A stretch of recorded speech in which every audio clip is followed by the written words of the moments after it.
Olá, sejam bem-vindos de volta. Eu sou a Clau aqui do Mafag Vinhos e hoje a gente vai falar sobre o projeto Gênesis, o nascimento do conhecimento, e já vamos fazer o primeiro episódio do projeto. Roda a vinheta e a gente fala.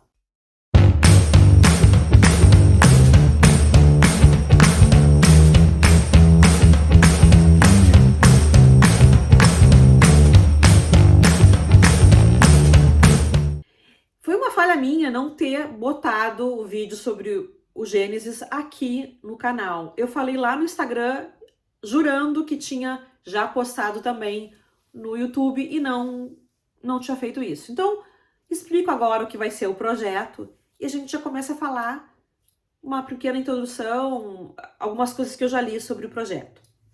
Por que Gênesis? Gênesis é o nascimento da vida, né? O primeiro texto da Bíblia. Mas é uma coisa religiosa, Cláudia? Não, não é uma coisa religiosa, só porque acho que caiu bem usar o termo Gênesis, que é o nascimento de tudo, com o projeto. E o que é o projeto? É aliar conhecimento da história com conhecimento literário. É ler livros lá que tratem dos primórdios da história e ir avançando e unindo isso aos livros de ficção e não ficção. Por exemplo, vamos ler sobre os homens das cavernas. Tem algum livro que eu possa ler de romance sobre isso? Tem. Ayla, a Filha das Cavernas, tá no último vídeo que eu deixei aqui no canal sobre a minha tibiar. Deixo aqui nos cards. Tem livro sobre o Big Bang, que é a primeira coisa que a gente vai estudar? Não sei, vamos pesquisar? Vamos, se achar, leremos o livro sobre o Big Bang. É um projeto que é para se desenvolver no seguinte sentido: um livro a ser lido por mês dentro do projeto. É possível que eu me empolgue? É possível que eu me empolgue, mas veremos, tá bem? Nisso, aliando literatura e história, eu quero ler também biografias, porque lá no tempo dos gregos, dos filósofos gregos, vou chegar a Platão, então eu vou ler alguma coisa sobre Platão. Ou mais adiante, estamos lendo sobre Alexandre o Grande, vamos ler a biografia do Alexandre o Grande. Então, é fazer um grande circuito de leituras sobre diversas áreas, tá bem? Tendo como base o Origens de David Christian.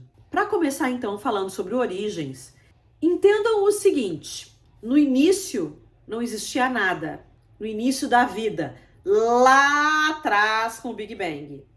Mas como assim não existia nada? As coisas nascem de geração espontânea? Não. Os cientistas chamam de nada aquilo que eles não têm acesso, aquela matéria que não se enxergava e que, de alguma forma, foi nomeada de matéria escura. Porque nada nasce do nada. Aonde existe o nada, isso é sinônimo de algo que tá lá, mas a gente não enxerga, né? Então, no início dos tempos, havia um nada, que hoje chamam de matéria escura, e sobre matéria escura, eu já li um livro no passado, que deixo nos cards também, que é o Matéria Escura, de Blake Crouch. Eu li como releitura para o Projeto Gênesis, quando eu comecei o Projeto Gênesis lá atrás e parei. Então, deem uma olhada na resenha. Naquele momento existia um universo, digamos assim, sem nada visível. Nada que hoje, né, com a tecnologia que a gente tem, pudesse ser detectado. Então, supostamente não havia nada. E de repente, deste nada, surgiu uma explosão, uma energia que fez e se dissipou pelo mundo. Pelo mundo. Entendo que as palavras são difíceis de serem usadas porque não existia mundo. Mas aquela energia se dissipou muito rapidamente. Vocês imaginam que não havia ali a temperatura que não existia ali. Era uma bola incandescente que foi crescendo, que era do tamanho de um átomo. Vocês imaginem que na cabeça de um alfinete cabem milhões de átomos.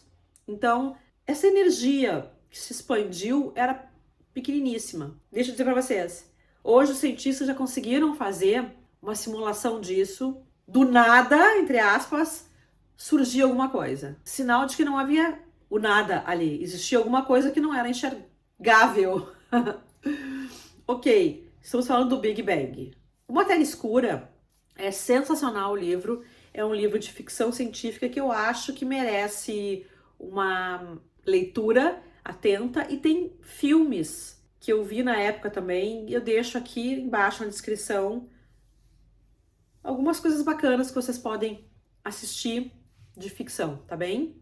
Nesse início do Origens, a gente fica conhecendo a história do autor, David Christian, que era um historiador que lecionava história da Rússia, União Soviética e Rússia, e que se deu conta de que ele queria algo maior, porque ele não queria que as pessoas continuassem entendendo, junto com o estudo da história, que somos nações diferentes e que somos muito desiguais e que essa coisa imperialista, essa coisa segregacionista, achando que um é melhor que o outro, então nós temos uma nação e vamos conquistar o outro, uma coisa tão, né, atual, vide a mais nova incursão da Rússia na Ucrânia, sem sentido. E ele escreveu o seguinte: eu temia que lecionar história nacional ou imperial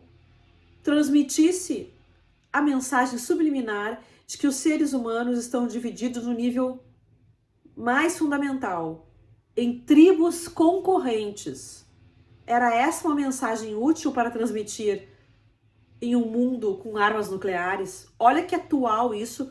David Christian está vivo, não entendo isso. Isso não foi escrito no passado remoto.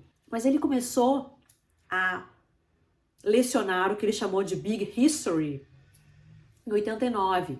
Mas cabe tão bem para agora, né? Em tempos de ameaças nucleares ainda presentes. Bom, enfim, vamos continuar. Ele criou esse termo, o Big History, para falar sobre a história do mundo, mas contada sobre diversos aspectos, unindo diversas disciplinas. Nesse livro, Origens, ele fala sobre literatura também, ele dá algumas pinceladas sobre livros, sobre H.G. Wells, por exemplo, que escreveu: com nada além de tradições nacionalistas, estreitas, egoístas e conflitantes, as raças e os povos estão fadados a derivar para o conflito e a destruição.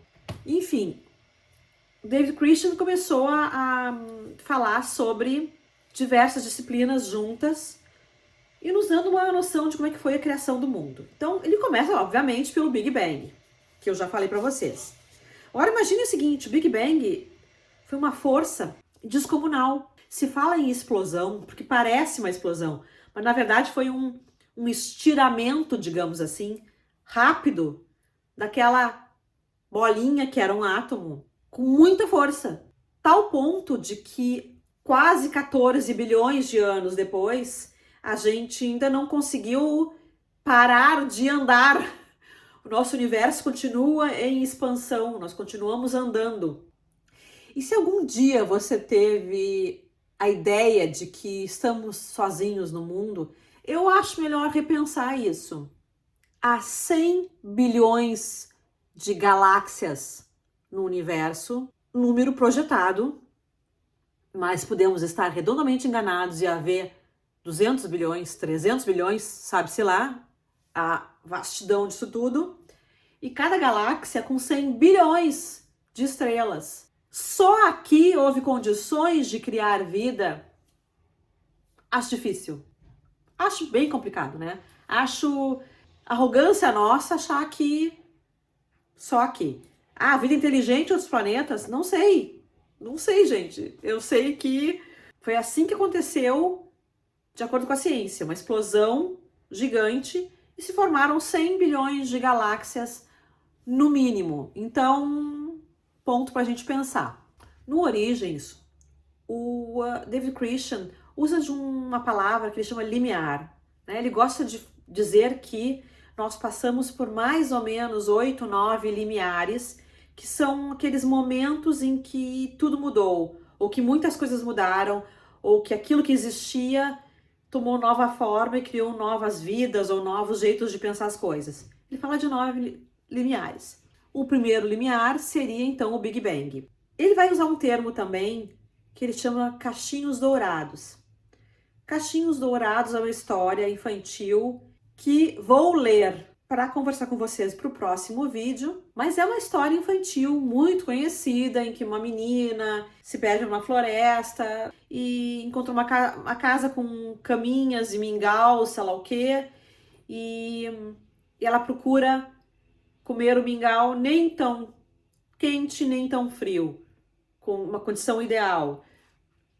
Uma caminha para dormir, nem tão mole, nem tão dura, que tem uma condição ideal para ela dormir. Enfim, a história segue, mas o autor, o David Christian, usa essa analogia para falar sobre as coisas das ciências, que as modificações precisam de condições ideais para que ocorram. No primeiro bilionésimo de segundo do Big Bang, já foram criadas as leis da física. Não existe mundo sem lei da física e sem química, né? Então, acho que podemos dizer que a primeira disciplina que existiu no mundo, não como estudo, mas que existiu no mundo, foi a física. De cara, foram criadas 4 forças: eletromagnetismo, gravidade, daí 2 forças que são chamadas de forma insossa de força maior e força menor, forças nucleares, força maior e força menor. Eu não vou entrar a fundo nisso, acho que nos próximos capítulos ele deve falar sobre isso, mas eu não vou me aprofundar nisso nesse momento, não sei se eu tenho condições de entender nesse momento esse conhecimento, tá bem? Mas 4 forças foram criadas e já em seguida existiam prótons, elétrons e nêutrons circulando no ambiente. Como? Ah, não sei. Aqui não fala também. São mistérios da ciência que talvez a gente nunca saiba. Afinal de contas, o mundo supõe que aconteceu o Big Bang há 13,8 bilhões de anos atrás. Então já temos prótons, elétrons e nêutrons, só que para juntar prótons era muito difícil, a força era muito grande que precisava, a energia era muito grande para poder juntar esses bichinhos. E por que fica difícil de juntar? Porque aquilo que eu entendi é o seguinte: os prótons se repeliam e precisa de alguma força que aglutine. Só que quanto mais frio, menos esses prótons circulam. Vocês imaginem o seguinte, que a energia passa assim, passou, a gente não enxergou. O que é mais denso, tá aqui, tá parado, é uma energia em que os prótons, elétrons e nêutrons, enfim, circulam mais devagar, então eles se encontram. Numa energia mais quente, aquilo é muito rápido. Eu sei, é uma confusão, né? Mas entendam que não é bem tão importante isso nesse momento. Só para que vocês entendam que naquele momento de criação do mundo, haviam muitos prótons, elétrons e nêutrons. Para juntar os prótons era difícil e 3/4 de todos os átomos que existiam na época eram de hidrogênio e esse 1/4 restante, a maioria era de gás hélio. David Christian diz também que o universo tende ao caos. A gente acha que a gente tende a ir para a organização? Não, a gente tende ao caos. E organização é algo milagroso, digamos assim, que existe por causa das condições ideais. Ele diz também que toda energia volta a ser energia, se transforma. Então, tudo aquilo que hoje existe, amanhã depois vai retornar a ser energia. O nosso planeta aglutinado um dia vai se abrir, digamos assim, se rachar, sei lá como é que eu digo isso, e vai voltar a ser energia. Se você tem leis naturais, o caos continua, mas dentro de certos limites. Então, essas leis da física vão direcionar um pouco o que vai acontecer. é muito louco para entender isso, né? Ah, como assim tem leis e elas limitam o andar das coisas? Quem é que fez essas leis? Deus? Ele não discute Deus aqui. Deus não entra nessa equação, tá bem? Mas vamos falar de Deus e da criação do mundo sob o ponto de vista religioso um pouco no decorrer dos dias. Mas saibam que, sim, imagine a Bíblia dizendo que no início era a escuridão, eu não sei exatamente as palavras, daqui a pouco fez-se a luz. Não seria uma metáfora para Big Bang? Não sei. Vamos ver também a criação do mundo, de acordo com os mitos gregos, se eu conseguir mitos egípcios e mitos outros, tá bem? Bom, de início é isso que eu tenho para mostrar para vocês sobre o início do mundo, o Big Bang. Vão se passar 380 mil anos até que a gente continue essa história no próximo capítulo. Então, combino com vocês que vou ler Cachinhos Dourados. Matéria Escura eu deixo como sugestão para vocês lerem também, de Blake Crouch, que é uma ficção científica bacanésima. Fiquei com vontade de ler O Origem, do Dan Brown. Eu já li o livro. Eu lembro que eu não achei dos melhores, mas ele fala sobre uma trama de um futurólogo que teria achado a forma de dizer que Deus não existe, ou que existe, eu não me lembro exatamente, tá? Bom, então tem tudo a ver com origem do mundo, origem da vida. Pensei em ler também. E tem aquele filmezinho Era do Gelo 5, que é o Big Bang. Mas eu tentei achar para assistir antes de gravar esse vídeo e não consegui. Tinha uma versão no YouTube, deixo aqui nos cards também. Só que eu gostaria de assistir no canal de streaming e por enquanto eu não encontrei. Esses são os planos, tá bem? Para o próximo mês eu continuo lendo Origens, fazendo meus resuminhos aqui, agregando novos livros a serem lidos e a gente vai conversando. Beijos, me liga!